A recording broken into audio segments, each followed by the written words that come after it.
ಭಾರತದಲ್ಲಿ ಸ್ವಿಗ್ಗಿ, ಓಲಾ, ಉಬರ್ ಇತ್ಯಾದಿ ಅನೇಕ ಸ್ಟಾರ್ಟಪ್ಗಳು, ಯೂನಿಕಾರ್ನ್ಗಳು ಇರುವಂಥದ್ದು. ಅವುಗಳು ಅನೇಕ ಕೋಟ್ಯಾಂತರ ಲೆಕ್ಕದಲ್ಲಿ ನಷ್ಟದಲ್ಲಿದೆ. ಹೀಗಿದ್ರೂ ಕೂಡ ಅವುಗಳ ಲಾಂಗ್ ಟರ್ಮ್ ಪ್ಲ್ಯಾನ್ ಇನ್ನೂ ಇದೆ, ಎಕ್ಸ್ಪಾನ್ಷನ್ ಮೋಡಲ್ಲಿದೆ. ಈ ಕಂಪನಿಗಳು ಸಾಕಷ್ಟು ಹೂಡಿಕೆಯನ್ನು ಮಾಡ್ತಾ ಇದೆ. ಹಾಗಾಗಿ ಜನರಿಗೆ ಆಶ್ಚರ್ಯ ಆಗುತ್ತೆ, ಇಷ್ಟೊಂದು ನಷ್ಟದಲ್ಲಿದ್ದರೂ ಕೂಡ ಈ ಕಂಪನಿಗಳು ಯಾಕೆ ಅವುಗಳ ಬಗ್ಗೆ ಅಷ್ಟೊಂದು ಚಕಾರ ಮಾಡಲ್ಲ, ಅದ್ರ ಬಗ್ಗೆ ಯಾಕೆ ಅಷ್ಟೊಂದು ಡಿಸ್ಕಸ್ ಆಗ್ತಾ ಇಲ್ಲ ಅಂತ. ಆದರೆ ಈಗ ಅವುಗಳು ನಾನಾ ಕಾರಣಗಳಿಗೋಸ್ಕರ, ಅಂದರೆ ಭಾರತದ ವಿಶಾಲವಾದಂತಹ ಮಾರುಕಟ್ಟೆಯನ್ನು ಆಕ್ಯುಪೈ ಮಾಡಲಿಕ್ಕೆ ಮತ್ತು ಈ ವಿಸ್ತರಣೆಯನ್ನು, ಹೂಡಿಕೆಯನ್ನು ಮಾಡ್ತಾ ಇದ್ದಾರೆ ಅಂತ ತಜ್ಞರು ಹೇಳ್ತಾ ಇರುವಂಥದ್ದು.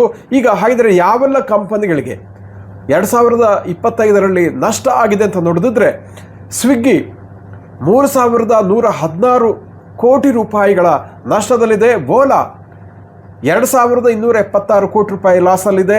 ಬಿಗ್ ಬಾಸ್ಕೆಟ್ 2,006 ಕೋಟಿ ರೂಪಾಯಿ ಲಾಸಲ್ಲಿದೆ. ಫೋನ್ಪೇ 1,727 ಕೋಟಿ ರೂಪಾಯಿ ನಷ್ಟದಲ್ಲಿದೆ. ಇ ಕಾರ್ಟ್ 1,515 ಕೋಟಿ ರೂಪಾಯಿ ನಷ್ಟದಲ್ಲಿದೆ. ಏಥಾರ್ 812 ಕೋಟಿ ರೂಪಾಯಿ ನಷ್ಟದಲ್ಲಿದೆ.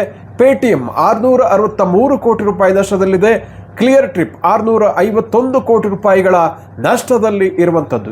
ಇಷ್ಟೆಲ್ಲ ಸಾವಿರಾರು ಕೋಟಿ ನಷ್ಟ ಇದ್ದರೂ ಕೂಡ ಈ ಕಂಪನಿಗಳು ಅವುಗಳ ಬಗ್ಗೆ ಮಾತನಾಡಲ್ಲ. ಅದರ ಬದಲಿಗೆ ತಮ್ಮ ಮಾರುಕಟ್ಟೆಯನ್ನು ವಿಸ್ತರಣೆ ಮಾಡಲಿಕ್ಕೆ ಹೆಚ್ಚು ಫೋಕಸ್ ಆಗಿ ಕೆಲಸಗಳನ್ನು ಮಾಡ್ತಾ ಇರುವಂಥದ್ದನ್ನು, ಇನ್ವೆಸ್ಟ್ಮೆಂಟ್ ಮಾಡ್ತಾ ಇರೋದನ್ನು, ಹೈರಿಂಗ್ ಮಾಡ್ತಾ ಇರೋದನ್ನು ನಾವು ನೋಡ್ತಾ ಇದ್ದೀವಿ. ಇದಕ್ಕೆ ಕಾರಣ ಏನಪ್ಪ ಅಂತಂದರೆ, ಮುಖ್ಯವಾಗಿ ನಾನು ಈಗಾಗಲೇ ಹೇಳಿದ ಹಾಗೆ ಮಾರುಕಟ್ಟೆಯನ್ನು ವಶಪಡಿಸಿಕೊಳ್ಳುವಂಥದ್ದು ಮೊದಲನೇ ಅವರ ಟಾರ್ಗೆಟ್ ಆಗಿರುತ್ತೆ.